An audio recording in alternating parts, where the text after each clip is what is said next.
Transformer 7 rise of the beast 2023। Movie की starting में हम देखते हैं कि आसमान से उड़ते हुए कुछ बैड रोबोट्स किसी अनजान प्लेनेट पर आते हैं, जहां पर अच्छे रोबोट जिन्हें मैक्सिमल कहा जाता है किसी की को प्रोटेक्ट कर रहे हैं, जिनका लीडर एक गोरिल्ला होता है जो कि उसकी को हर हाल में बचाना चाहता है, क्योंकि जो ट्रांसफार्मर आसमान से यहाँ पर आ रहे हैं वो इस की को हासिल करना चाहते हैं। इसलिए अब ये गोरिल्ला लीडर उस की को अपने साथी गोरिल्ला रोबोट को दे देता है और अपने सब साथियों को यहाँ से जान बचाकर भागने को कहता है ताकि उन बैड रोबोट्स से अपने साथी और की को बचा ले। और यहाँ तभी बैड रोबोट्स का लीडर आता है जिसका नाम स्कर्ट्स होता है, जो कि बहुत पावरफुल होता है। वो गोरिल्ला रोबोट से कहता है कि अगर अपने प्लेनेट की जान बचाना चाहते हो तो वो की मुझे दे दो। उसके मना करने पर इन दोनों में लड़ाई शुरू हो जाती है और जब गोरिल्ला रोबोट स्कर्ट्स को मारने लगता है तभी स्कर्ट्स अपना खोलता हुआ ब्लेड उसकी आर पार कर देता है और फिर अपना तेजी से घूमता हुआ हाथ उसके सीने में घुसाकर उसका कंधा अलग कर देता है और वो लड़खड़ाता हुआ नीचे गिर जाता है। अपनी ताकत दिखाता हुआ स्कर्ट्स कहता है कि तुम नहीं मानोगे। उस पर गोरिल्ला जवाब देता है कि तुमने देर कर दी, क्योंकि उसी वक्त गोरिल्ला रोबोट के साथी अपने स्पेसशिप में बैठकर वहां जाते हुए दिखाई जाते हैं और अब उसकी की सुरक्षा दूसरा गोरिल्ला करेगा। अब हम स्कर्ट्स को देखते हैं जो यूनिक्रॉन के सामने झुका हुआ होता है। दरअसल यूनिक्रॉन एक ऐसा ग्रह है जो दूसरे प्लैनेट को खा लेता है और इसलिए इसने स्कर्ट्स को वो की लाने भेजा था। अब आगे हमें 1994 का समय दिखाया जाता है, जहाँ पर एक लड़का नोवा अपनी छोटी सी फैमिली के साथ रहता है, जिसमें इसकी मदर और एक छोटा भाई होता है। और हमें पता चलता है कि इसके भाई को सीरियस मेडिकल प्रॉब्लम है और इसलिए उसका बड़े हॉस्पिटल में इलाज भी चल रहा है, लेकिन क्योंकि नोवा के पास कोई जॉब नहीं है, न ही उसकी फैमिली ज़्यादा पैसे वाली है, इसलिए उसके भाई के इलाज में बहुत प्रॉब्लम आ रही है। अब आगे नोवा एक जॉब इंटरव्यू के लिए जाता है। वो कोशिश करता है कि वो किसी भी तरह इस जॉब को हासिल कर ले ताकि वो अपने भाई का इलाज करा सके, लेकिन उसे ये बोलकर जॉब से रिजेक्ट कर दिया जाता है कि वो इस टीम के साथ मिलकर काम करने के काबिल नहीं है। जॉब से रिजेक्ट होने के बाद नोवा अपने एक दोस्त से मिलता है, लेकिन नोवा का ये दोस्त एक चोर होता है जो उसे भी एक कार चोरी करने को कहता है। नोवा काफी घबराया हुआ होता है क्योंकि उसने ऐसा काम पहले कभी नहीं किया था, लेकिन फिर भी वो अपने दोस्त की इंस्ट्रक्शंस को फॉलो करते हुए आगे बढ़ता है और आखिरकार उस कार तक पहुंच जाता है। उसका दोस्त उसे बताता है कि कार कैसे खोलना है और वो जैसे ही कार को खोलता है वो बार बार वापस से लॉक हो जाती है, जैसे उस कार को कोई अंदर से ऑपरेट कर रहा हो। लेकिन कई कोशिश के बाद वो कार ओपन करके अंदर बैठ जाता है। अब दूसरी तरफ हम देखते हैं कि एक लड़की एलिना जो एक आर्कियोलॉजिस्ट है, यानी पुरानी हिस्ट्री से जुड़ी हुई चीजों के बारे में इंफॉर्मेशन रखती है। यहाँ एलिना को ईगल का छोटा सा स्टैचू मिलता है जो काफी पुराना था। उसने ऐसी चीज आज तक कभी नहीं देखी थी। वो उस स्टैचू पर बने सिंबल्स को देखकर काफी हैरान थी और उससे रहा नहीं जाता, तो वो रात को लैब में उसी ईगल के स्टैचू को स्कैन करती है। तभी अचानक से लेजर बीम की वजह से वो स्टैचू टूटने लग जाती है, जिसे देखकर एलिना डर जाती है, लेकिन उसके अंदर से वही ट्रांसफार्मर की निकलती है जो हमने मूवी की स्टार्टिंग में देखी थी। और तभी हमें पता चलता है कि वो की हमारी अर्थ पर ही छुपाई गई है। अब इस की में से कुछ रेस निकलती है जो सीधी आसमान की तरफ जाती है। इस रेस को देखकर एक ट्रक ट्रांसफार्मर जो कि ऑप्टिमस प्राइम होता है अपनी रोबोट वाले रूप में आ जाता है और समझ जाता है कि ये लाइट उसी चाबी से आ रही है जो टाइम और स्पेस का पोर्टल खोल सकती है। वो कि इतनी पावरफुल है जिससे पूरे यूनिवर्स में किसी भी जगह टेलीपोर्ट हुआ जा सकता है और इससे टाइम ट्रैवल भी किया जा सकता है। ऑटोबोट्स इस की का यूज करके अपने प्लेनेट पर वापस जाना चाहते थे, यानी साइबरट्रॉन पर। अब आगे ऑप्टिमस प्राइम अपने साथियों से कम्युनिकेट करके उन सभी को अपने बेस पर बुलाता है। लीडर का सिग्नल मिलते ही सभी ऑटोबोट्स जो कि अलग अलग जगह पर छुपे हुए थे वो एक एक करके बाहर आने लगते हैं और सीधा बेस की तरफ जाते हैं। इसके बाद हम दूसरी तरफ नोवा को देखते हैं जो कार की चोरी करने के लिए कार में घुसा हुआ था, लेकिन तभी उस कार में से उसके लीडर की आवाज़ आती है जो बोल रहा था कि तुम्हें जल्द से जल्द बेस पर आना है। और तभी हमें पता चलता है कि ये कार एक ट्रांसफार्मर है जिसका नाम मिराज है। ये सब देखकर नोवा हैरान हो जाता है और घबरा जाता है। लीडर का सिग्नल मिलते ही वो ट्रांसफार्मर कार खुद स्टार्ट होकर चलने लगती है और नोवा को साथ लेकर बेस पर पहुंच जाती है। अब हम देखते हैं एक एक करके सभी ट्रांसफार्मर बेस पर इकट्ठा होती हैं, लेकिन ऑप्टिमस प्राइम जब ये देखता है कि मिराज ट्रांसफार्मर वहाँ पर एक ह्यूमन को लेकर आया है तो वो मिराज के ऊपर गुस्सा होता है। तभी मिराज बोलता है कि घबराने वाली कोई बात नहीं है, क्योंकि जब ये इंसान मेरे अंदर बैठा था मैंने इसकी बात सुनी थी और ये लड़का बहुत अच्छा है, इसलिए हम इस पर भरोसा कर सकते हैं। अब आगे ऑप्टिमस प्राइम कहता है कि उसको अपने ग्रह पर वापस जाने का मौका मिला है, क्योंकि वो 7 सालों से यहीं पर थे। अब उनको पता है कि वो की इसी शहर के म्यूजियम में है। अगर वो की उन्हें मिल गई तो वो अपने प्लेनेट पर वापस जा सकते हैं। ऑप्टिमस प्राइम कहता है कि उनको ये काम सबसे छुपकर करना होगा, मगर क्योंकि वो सभी बहुत बड़े थे तो उनका उस म्यूजियम में जाना बहुत मुश्किल है। इस बात पर मिराज कहता है कि इसमें हमारी हेल्प हमारा ये इंसान दोस्त कर सकता है। मिराज बोलता है कि अगर तुम हमारी मदद करोगे तो हम तुम्हें बहुत सारे पैसे देंगे जिससे तुम अपने भाई का इलाज करा सकते हो। इस ऑफर को नोवा मान लेता है और सभी ऑटोबॉट्स के साथ मिलकर उस चाबी को लेने के लिए म्यूजियम में चला जाता है।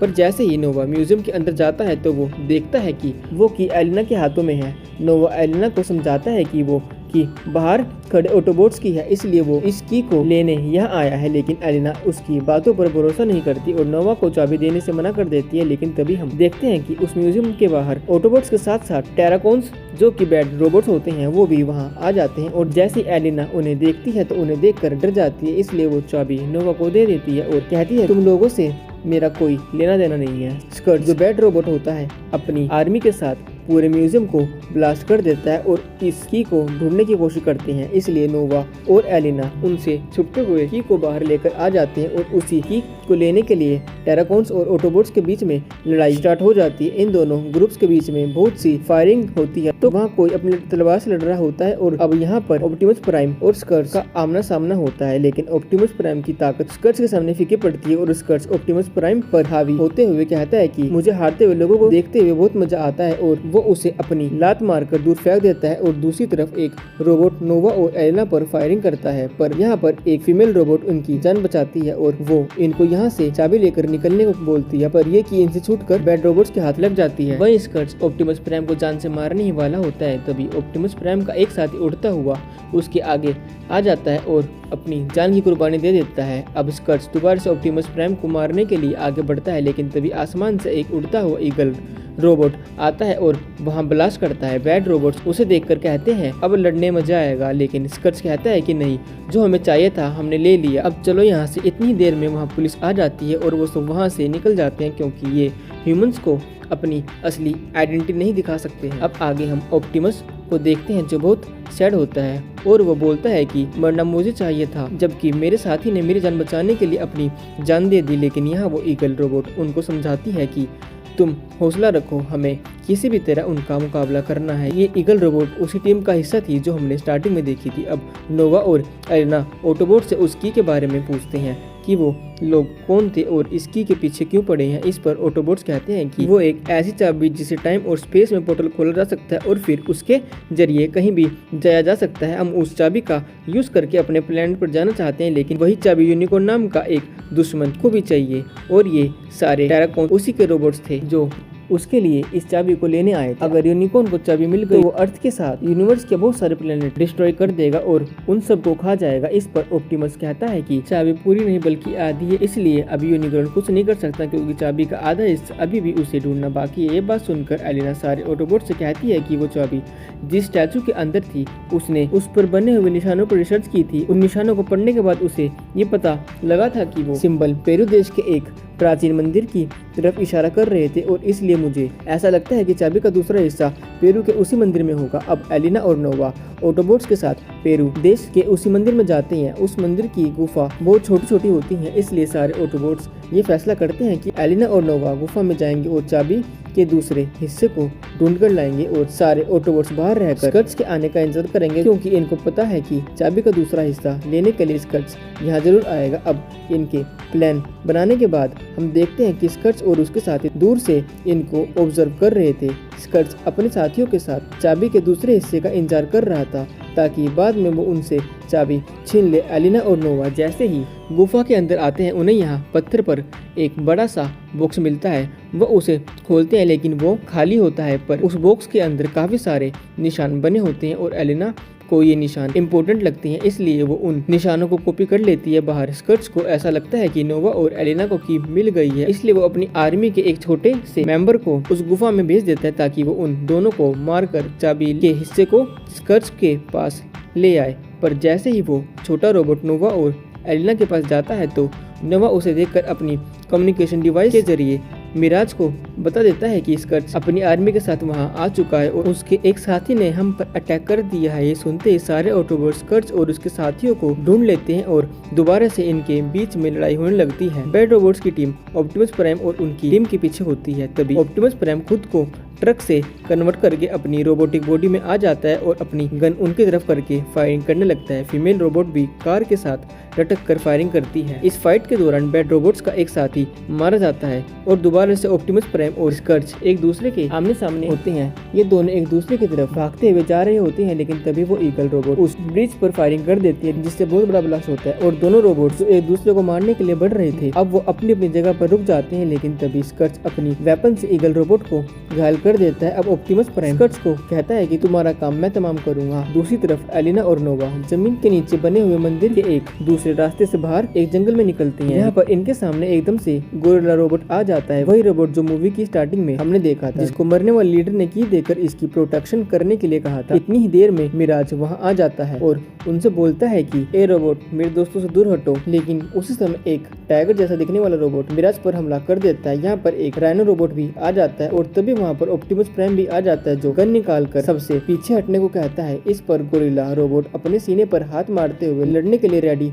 हो जाता है। ये सब लड़ने ही वाले होते हैं कि तभी वहाँ पर ईगल रोबोट आती है और कहती है लड़ना बंद करो, हम सब एक साथ हैं। यहाँ पर गोरिल्ला रोबोट ईगल रोबोट को देखकर खुश हो जाता है। ईगल रोबोट बताती है कि ऑप्टिमस प्राइम और इनकी टीम मेरे साथ ही आई है, तो ये हमारे दोस्त हैं, दुश्मन नहीं। इसलिए अब इन दोनों रोबोट्स की टीम में दोस्ती हो जाती है और अब इनका मकसद उस की प्रोटेक्शन है। गोरिल्ला रोबोट कहता है कि उस की का दूसरा हिस्सा मेरे पास और वो इनको एक कबीले के पास लेके जाता है। वो लोग इनको वो की लाकर देते हैं। यहाँ ऑप्टिमस प्राइम कहता है कि अब ये की हमारे पास है, इससे मैं सिग्नल दूंगा जिससे स्कर्च यहाँ पर आएगा और मैं उसको हमेशा के लिए खत्म कर दूंगा। लेकिन गोरिल्ला रोबोट कहता है कि उसको खत्म करने से ज्यादा इम्पोर्टेंट इसकी की प्रोटेक्शन करना है। अगली सुबह जब एलिना सो रही होती है तो उसे बाहर से कुछ आवाजें आती हैं। वो बाहर जाकर देखती है तो वो ईगल रोबोट काफी पेन में होती है, वो चिल्ला भी रही होती है, पर जब वो उसकी आंखों में देखती है तो वो अपने कंट्रोल में नहीं होती। यहाँ हमें पता चलता है कि जिस वेपन से स्कर्च ने इस पर अटैक किया था वो इसको अपने कंट्रोल में करने के लिए था और अब ये स्कर्च के कंट्रोल में है। ईगल रोबोट एलिना पर हमला करने ही वाली होती है कि वहाँ पर ऑप्टिमस प्राइम आकर उसे बचा लेता है और जब वो उसको मारने लगता है तो गोरिल्ला रोबोट उसे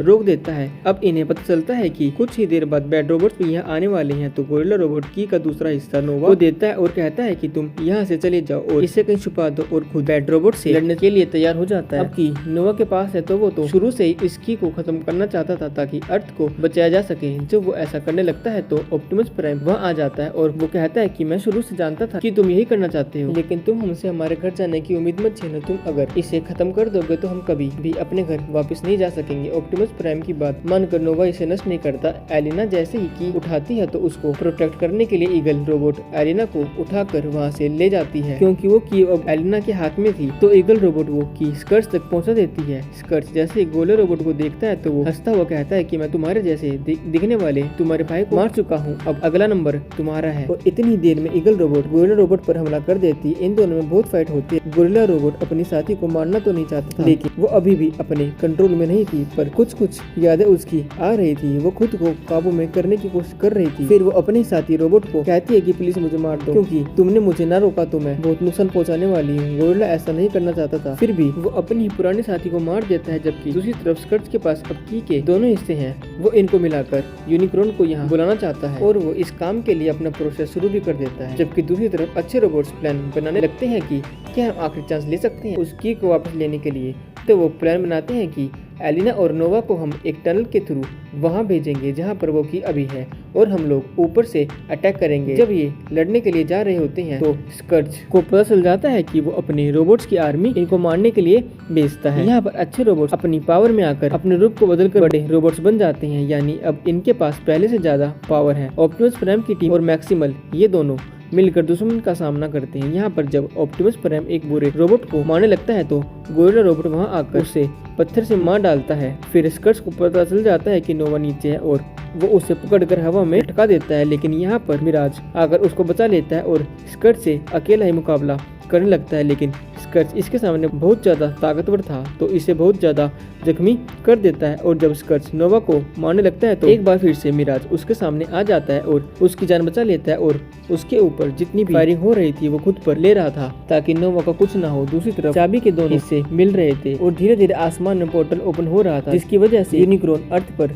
आ सकता है। गोरिल्ला रोबोट की टीम काफी बहादुरी से मुकाबला तो कर रही थी, लेकिन बैड रोबोट्स के सामने इनकी टीम काफी कम थी और इनके काफी साथी भी जख्मी हो रहे थे। और तभी मिराज अपनी पावर नोवा को दे देता है और देखते ही देखते नोवा पर एक रोबोटिक सूट ऐड होने लगता है, यानी मिराज और नोवा अब एक ही बॉडी का हिस्सा है। तभी स्कर्ट्स नोवा की इस शेप को देखते हुए उस पर फायरिंग करने लगता है, लेकिन वो काफी बहादुरी से खुद को बचाता है और ऑप्टिमस प्राइम भी वहाँ आ जाता है। फिर दोनों मिलकर स्कर्ट्स का मुकाबला करते हैं, उसे बराबर टक्कर देते हैं। दूसरी तरफ चाबियों का आपस में मिलने का प्रोसेस भी जारी था, जिससे वहाँ एक बहुत बड़ा एनर्जी ब्लास्ट होता है, जिससे बहुत सी एनर्जी हर जगह फैलती है। जब उसकी एनर्जी बम्बलबी रोबोट के ऊपर से गुजरती है, जिसे स्कर्ट्स ने मार दिया था, तो वो एक बार दोबारा से जिंदा हो जाता है। अब ऑप्टिमस प्राइम स्कर्ट्स को बहुत ज्यादा घायल कर देता है, लेकिन फिर भी स्कर्ट्स खुद को संभालते हुए ऑप्टिमस प्राइम को ही मारने लगता है। ऑप्टिमस प्राइम पर बहुत से छोटे छोटे रोबोट चढ़ जाते हैं और उसे काबू में कर रखते हैं। और तभी यहाँ दोबारा एंट्री होती है बम्बलबी रोबोट की, जो हवा में उड़ता हुआ सब रोबोट्स को फायरिंग करता है और यहाँ पर ऑप्टिमस प्राइम की जान बच जाती है और वो बहुत खुशी से उसे देखने लगता है कि उसका साथी एक बार दोबारा से जिंदा हो गया। बम्बलबी के आते ही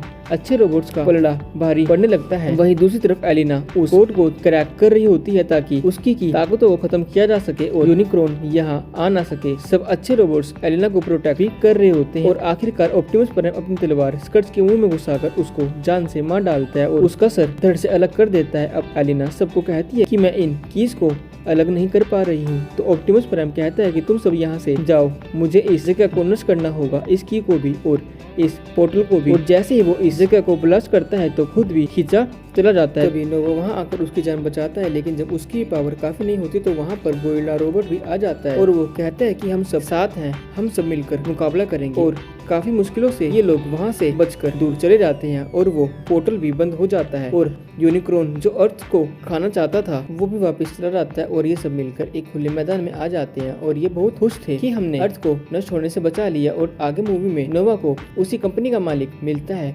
जिसके पास वो इंटरव्यू देने गया था। वो नोवा को उसके भाई के इलाज के पैसे देगा और कहता है कि मुझे तुम्हारे उन बड़े दोस्तों के बारे में पता है जो कि रोबोट्स हैं। ऐसा कहकर उसे अपनी टीम में शामिल कर लेता है, जो कि एक GI Joe सुपर हीरोज की टीम है और मूवी यहीं एंड हो जाती है।